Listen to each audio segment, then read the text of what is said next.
NMMSக்கான apply டேட்டை அரசு நீட்டிச்சிருக்காங்க. இதை பற்றியான அனௌன்ஸ்மெண்ட்டை இன்னைக்கு கொடுத்துருக்காங்க. அப்ளிகேஷனை எப்படி டவுன்லோட் பண்ணுறது, எப்படி அப்ளை பண்ணுறது, இதை பற்றி ஆல்ரெடி ஒரு வீடியோ போட்டிருக்கேன். அந்த லிங்க்கை இந்த வீடியோவில் கொடுத்துருக்கேன். இதுதான் அந்த அனௌன்ஸ்மெண்ட். இதில் என்ன சொல்லியிருக்காங்கன்னு பார்க்கலாம்.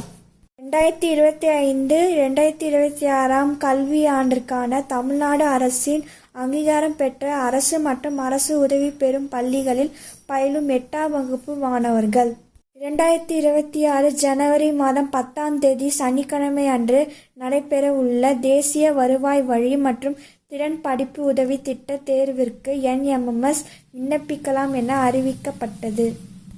தேசிய வருவாய் வழி மற்றும் திறன் படிப்பு உதவி திட்டத்தின் கீழ் படிப்புதவி தொகை 8ஆம் வகுப்பு பயிலும் மாணவர்களுக்கு வழங்கப்பட உள்ளது. உதவித்தொகை வழங்க மாணவர்களை தெரிவு செய்யும் பொருட்டு NMMS தேர்வு அனைத்து வட்டார அளவில் பிளாக் லெவல் தேர்வு மையங்கள் அமைக்கப்பட்டு 10/1/2026 சனிக்கிழமை அன்று நடைபெற உள்ளது.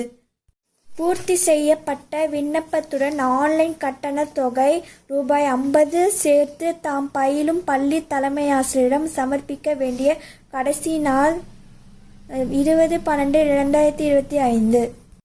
தற்போது மாணவர்களின் நலன் கருதி அதிக மாணவர்கள் பயன்பெறும் இத்தேர்வுக்கான விண்ணப்பங்களை ஆன்லைனில் பதிவேற்றம் செய்வது கால அவகாசம் 23/12/2025 மாலை 5 மணிக்கு வரை நீட்டிக்கப்பட்டுள்ளது. மேலும் www.dge.tn.gov.in என்ற இணையதளத்தில் கூடுதல் விவரங்களை அறியலாம்.